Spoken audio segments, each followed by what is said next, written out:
Hey everybody, I just wanted to read to you from my book, Miahs Truth About Snakes, Volume 1. The introduction. Put one hand on your throat and one on your chest. Now talk. Hum. Feel that vibration buzzing in your body? Behind your eyes tingling, down your neck, in your ribs, even in your darn ankles. Not what I said in the book. But because of children maybe accessing this video, I did not want to say what I said in that book. That's energy, and snakes feel that better than anything on this planet. They survived underground for so long that vibrations are their whole language. They don't hear your words, they hear your frequency. Find the tone that vibrates through you the strongest.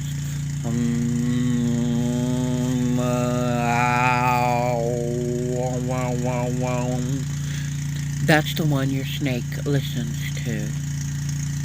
People act like snakes are some big mystery, but the truth is simple. Every snake on earth comes from the same two original snakes that were put here from the very beginning. Every species, all the colors, patterns, sizes, they're just branches of the same ancient tree. They adapted, evolved, changed, shaped, but they kept the same instincts, the same consciousness, the same ancestral memory. Science stays obsessed with its differences because it's all it knows how to measure. But the real truth, the deep truth, is in how they are the same. Science just isn't caught up enough to admit it. Animals were created to live, to mate, to protect, to be prey, and yes, to die. Death is a part of life, is a part of balance. Humans are the ones who decided they're too soft to handle that. We've messed up the natural order so badly that we're spending millions on spaying, neutering, and housing animals while kids around the world are starving. One single cat could feed 2 children. That's reality. People hate me for saying it, but I don't care. I'm not here to get gold stars and approval from anyone. I'm here to tell the truth. Jigga, my snake, understood the balance of life more than most humans ever will. Animals don't lie to themselves. They know their purpose. They know sacrifice. They know loyalty. I would risk my life for him, and he would have done the same for me. Hell, he already did, more than once. This is one of the parts where I talk about the company. We were having a really hard time keeping the names of the animals straight. So this was Gator, not Jigga. It was a he, Jigga was a she.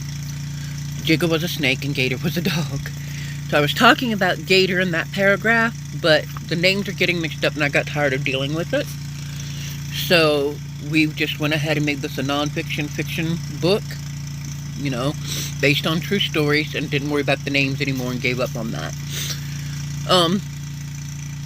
Ask the air, Jigga, would you rather I eat some stray cat or eat you if I had to survive? So that's supposed to be Gator.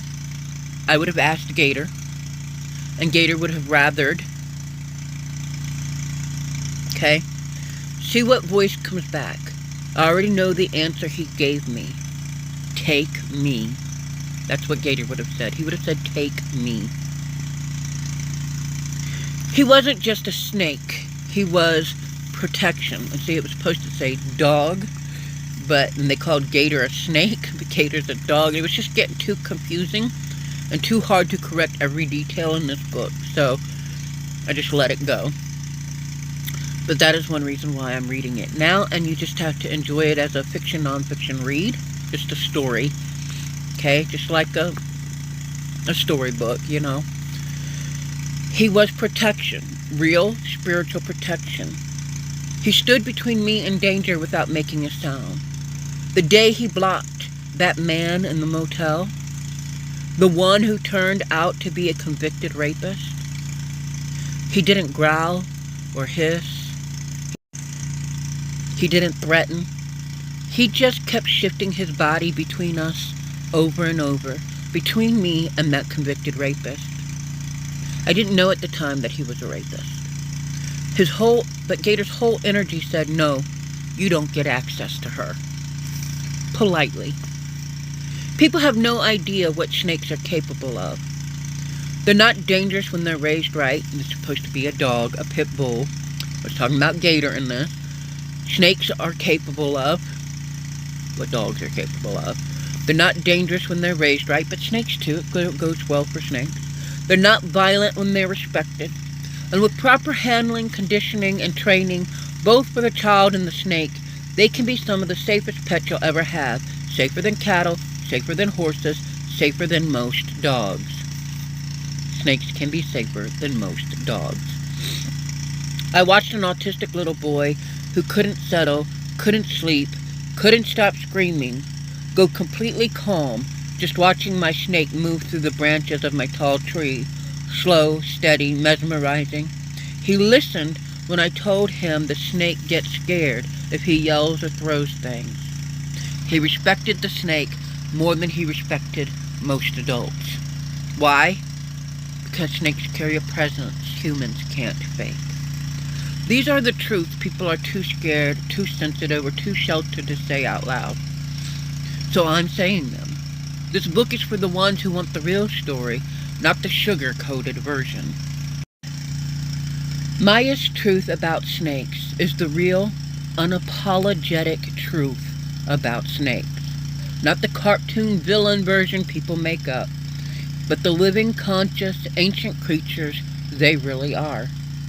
This book gets into everything people refuse to talk about. Instinct, vibration, ancestry, balance, sacrifice, and the brutal honesty of nature. You'll read about snake vibrations, how snakes hear energy through your body, not your words, shared origins, the belief that every snake comes from the first two that ever existed, instinct and ancestry, the deep spiritual consciousness snakes carry across all species. What science misses, the truth that science can't measure but snakes prove every day. Nature's balance, the uncomfortable fact that life and death need each other. Hard truths, the things that people attack me for saying because they can't handle reality. Jigga's love, how my snake protected me more fiercely than most humans ever had. And I do want to say that she did.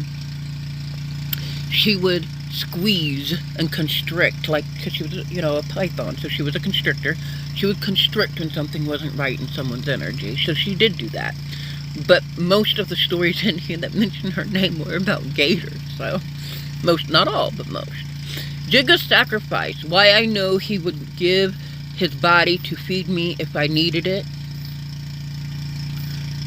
Gator's sacrifice, how I know Gator would have given his body to feed me if I needed it. The motel warning. The moment Jigga silently blocked a predator from getting me, that again was Gator. The moment Jigga silently, it was supposed to be Gator, blocked a predator from getting me. In your book you can go through and change the names as I'm reading it to you if you want. Just cross out Jigga and put Gator's name so you have the facts in the book. Anyways, silent protection, the kind of protection you feel more than you see, which would be the constricting that Jigga did when something wasn't right in somebody's energy or in the area. Safe snakes and kids, the truth about how safe snakes really are when trained right. The boy and the snake, how a snake helped an autistic child in ways people couldn't. This is the synopsis. This book is part truth-telling, part spiritual experience, part survival story. It's not nice, it's not polite, and it's not watered down. It's real, like I am. And it's the truth about snakes that nobody else is brave enough to say.